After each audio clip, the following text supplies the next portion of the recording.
episode of Bethel Brothers Hot Rod. Long overdue. Today, I have some work to, I got to change the oil in Project New Yorker. Joe's doing some work to Project 47. So stick around, stay tuned, I'll show you some stuff. First, we go into the garage.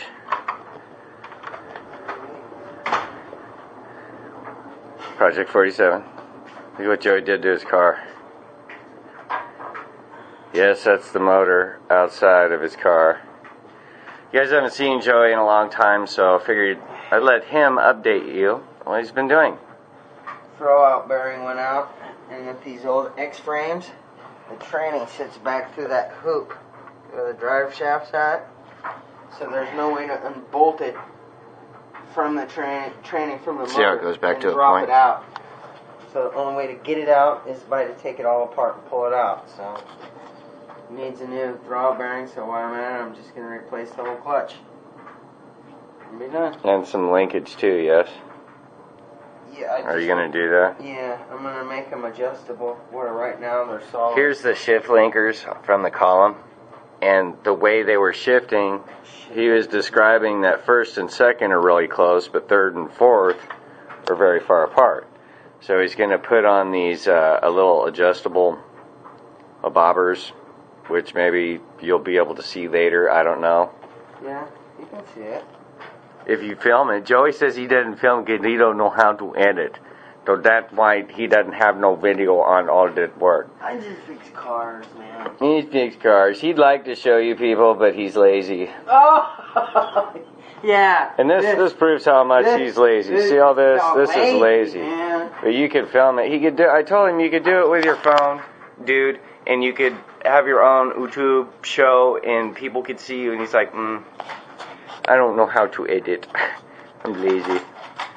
So I'm gonna open up the garage because he's got all his stuff everywhere, and I need to get to a couple tools. He re-cleaned the garage too, which is kind of nice because it was horrible before.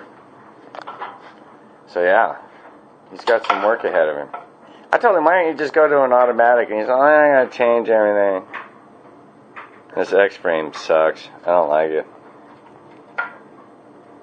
Sucks to be you. I told him, get new shocks, paint some stuff.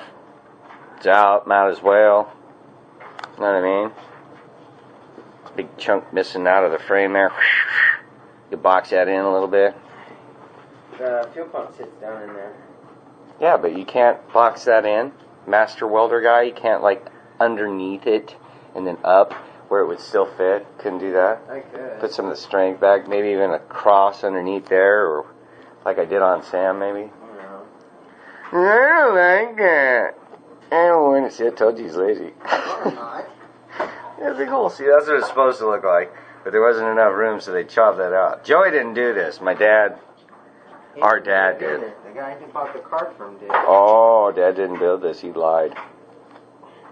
He put the motor in and the transmission in. Well, then he did that. No, they already had another. Dude, that looks like Dad's cut right there. I've seen Dad's cuts before, and that looks like one of his cuts. Maybe. I don't know. Like he's on crack and shaking. Oh! Randy Bethel. Joey doesn't like it when I talk smack about our dad. Here's another good tip. Joey does this a lot too. Take a piece of tape and write on stuff what stuff goes to where. That way you don't forget. It doesn't matter what you call it. You can call it flex capacitor for all you care, as long as you know it goes back to that same point. He did the same thing on all these. See? Distributor rod. Starter. No, Get it? I was so I didn't lean up against it because it was warm. It was warm. Hot. It was hot. It shocked me. Alright, so I'm going to go out and change some oil. Come with me. That is his throwout bearing. And it does look a little worn. Especially on that one side. There's a big... It's crinkled. There's a big groove in that, man. His clutch plate doesn't look too bad. Well, no. Actually, it does. These little grabbers right here, they're all split and worn. And, yeah, stuff's even flaking off them. Like right there. I don't know if you can see that. But that's a definite sign. Some of them are even broke off. See that?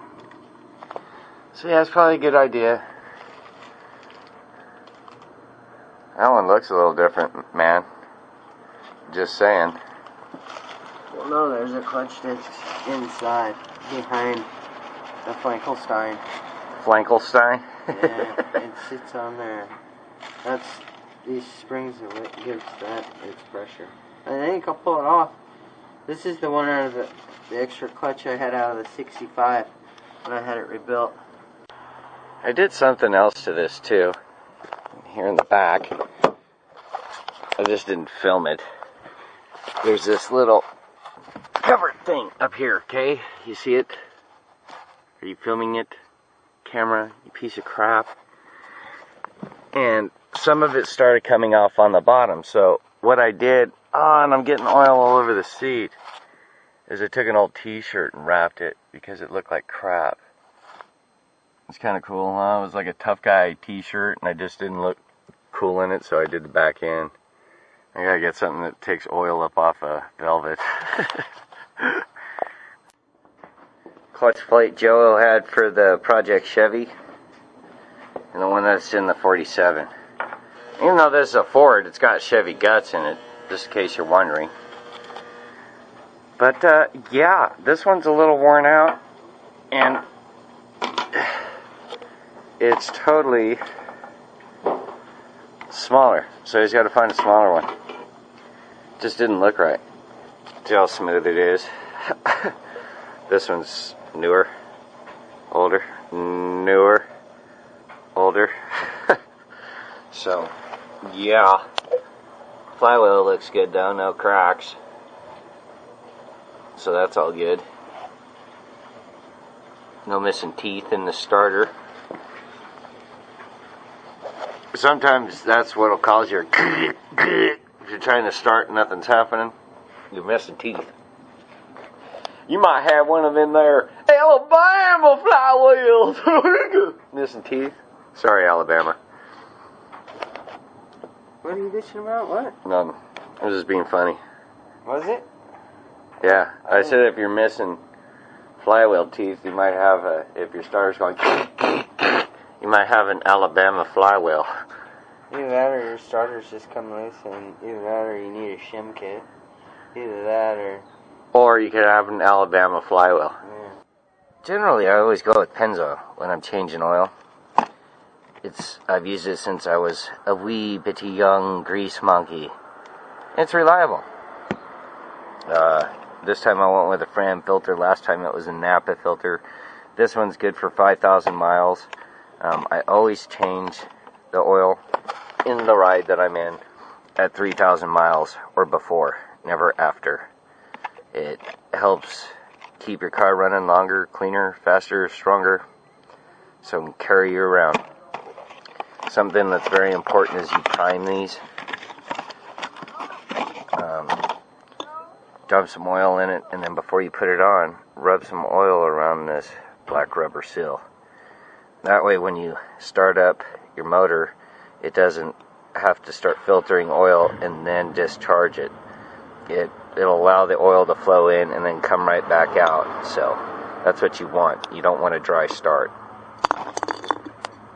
or knock it over into the dirt. Well, that's priming. You gotta let it soak in. You'll have to fill it a couple times. And I already got the rubber seal coated. Joe's also done some work to this. He added some new mufflers to the El Camino, along with some 3-inch pipe. Runs a lot better. Not too much more on the interior. It's all pretty much blacked out and all the same. And then his work truck, which I haven't showed a lot of. It's an F350 Super Duty Power Stroke Turbo Diesel. And he sells the equipment for JCB, these guys. So, if you need service, parts, or sales, call Joe at this number. And he can hook you up, no matter where you're at. Pretty cool truck, huh? Show you the other side. It's got more junk back here.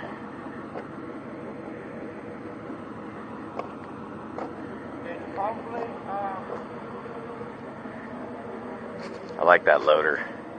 That's what I want to get for gold mining. Heated cab.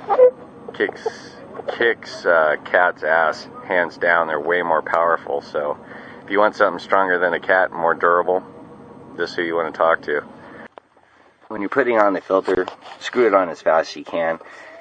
The reason I like Fram is they come with these nice little hand grippers, and you just want to tighten it down, just super hand tight. Where you gotta make a growling noise. And you're good to go. And fill it up with oil. That's kind of boring, so I'm not going to show you that. I'll just dump it in. How about that? No green eggs and ham for Sam I Am. The oil goes in the hole over the cams. Now typically, depending on your motor, it's usually 1 quart of oil per cylinder. This is 4 cylinders, so it's about 4 quarts. Now sometimes you need a little bit more, so I end up taking about 4.5-ish. Just good rule of thumb if you're ever wondering, how many quarts does my car take? That's how many it takes. Count the cylinders. Ish. It's a safe zone. So I'm going to put that in, throw the remainder in the trunk in case I need it, and yeah. Shut up, plane. Alright, people. Oil's in. Everything's good. Even had time to wash off the pig a little bit. I was also, somebody hit me on the freeway. They tagged the back end of the car back here. Did all this damage. Bam. So I'm going to get that replaced. Yeah, that looks awesome, doesn't it? Pissed me off. Thanks for the big hit there. Isn't that special? There's some of her paint. And I was awarded not at fault, so she's going to be paying for it. Some alignment issues a little bit, but we'll see if I can't get it worked out. But other than that, that's all I really got to show you today. Joe's tracking down another part, and it takes him forever to get any of this stuff accomplished. So he's got to hang with girlfriend and talk to parts people, and then hang with girlfriend some more, and then turn 3 bolts and hang with girlfriend some more. So I'm not going to film all that, dude. I might go modify my sluice box so it works better. And that would be for an entirely different episode altogether. So that's all I'm going to show you for today. So thanks for tuning in and watching Bethel Brothers Hot Rod.